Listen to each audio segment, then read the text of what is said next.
আসসালামু আলাইকুম এভরিওয়ান, কেমন আছেন সবাই? আশা করি সবাই ভালো আছেন। তো রিসেপশনের দিন তো আমরা বেশিরভাগ মানুষই ব্ল্যাক কালারের ড্রেস পরেছিলাম। আর এখানে সবাই মিলে একটু আপার সাথে ছবিও তুলছিলাম। আর আমার আপা কিন্তু এখনও অনেক স্মার্ট, লাভলি আপা, মানে হচ্ছে মেয়ের মা। সে কিন্তু সরকারি জব করে।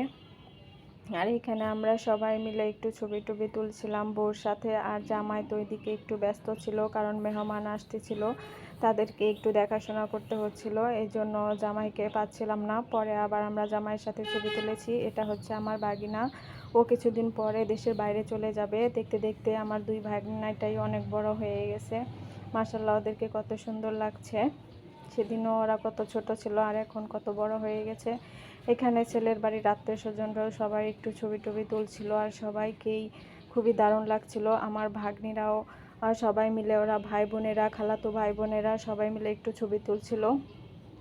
আর এই যে তিনজনের ম্যাচিং ম্যাচিং ড্রেস, কত সুন্দর লাগছে। আসলে বিয়ের শাদিতে এরকম সবাই মিলে একই রকম ড্রেস পরলে কিন্তু ভালোই লাগে। আগে আমরা ৫ বোনে একটা কমন ড্রেস থাকতো ঈদের সময়, যে ৫ বোনে একই রকম ড্রেস পরবো, একটা ড্রেস অন্তত থাকবে, এরকম যে আমাদের ৫ বোনেরই আছে।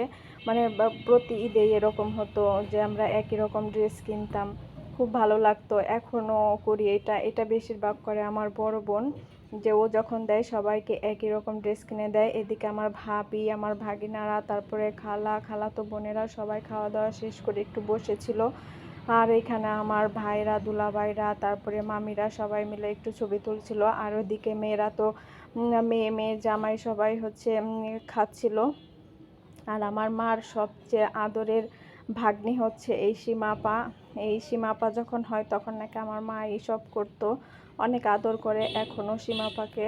আর এখানে তো ওই যে সবাই মিলে খাচ্ছে, সবার খাওয়া দাওয়া শেষ। এবার হচ্ছে বর, তারপরে বউ, তারপরে হচ্ছে আপনার এই যে মেয়ের মা বাবা, ছেলের মা বাবা সবাই মিলে একসাথে খাবার দাবার খাচ্ছে। আর সব আত্মীয় স্বজন একে অপরের সাথে হচ্ছে পরিচিত হচ্ছে, যে কে কী লাগে এরকম। আর এটা হচ্ছে আমার মামাতো ভাই, মামাতো ভাইয়ের বউ, ছেলে।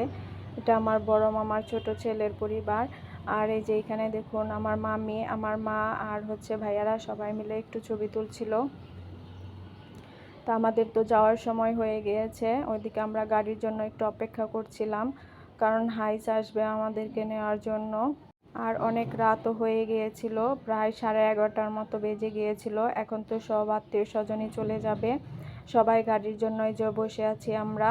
এদিকে আমার আরিস বাবাও ঘুমিয়ে গেছে। তো যাওয়ার আগ মুহূর্তে আমরা সবাই মিলে একটা গ্রুপ ছবি তুলছিলাম। এটা আমরা বিয়ের দিনও করেছি, তবে বৌভাতের দিন আর সবাই একত্রিত হতে পারিনি, অনেকে আবার রাত হওয়ার কারণে চলে গিয়েছে। আর যারা ছিলাম আমরা তারাই ছবি তুলেছি। এদিকে আমার এই ভাইগনাটা তো অনেক দুষ্ট, ওকে একটু ছবি তোলার পোজ দিতে বলেছি। আর ওর কমন পোজ হচ্ছে যেরকম ভি শেপ করবে, খুবই দুষ্ট ও। আমার বাবাটার জন্য সবাই দোয়া করবেন। আর এইখানে হচ্ছে ছেলের বাড়ির সবাই একটা গ্রুপ ছবি তুলছিল। আর এই বাচ্চারা কিন্তু অনেক দুষ্টু, তবে দেখতে অনেক কিউট ছিল। ওরাও সবাই একটা গ্রুপ ছবি তুলছিল। এই গ্রুপ ছবিগুলো আসলে স্মৃতি হয়ে থাকে, সবাই মিলে একসাথে এভাবে ছবি তোলা হয় না। যেমন আমাদের পরিবারের কিন্তু গ্রুপ ছবি নাই, যখনই কোথাও যাই একত্র আর ছবি তুলতে পারি না, সবাই একত্রিত হওয়াই যায় না। আর এদিকে আমরা এখন চলে যাব, কারণ অনেক রাত হয়ে গিয়েছে। এই যে আমাদের জন্য গাড়িও চলে এসেছে। তো ভিডিওটি কেমন লাগলো আপনাদের কাছে অবশ্যই জানাবেন। দেখতে দেখতে বিয়ের সব ভিডিওই শেষ হয়ে গেল।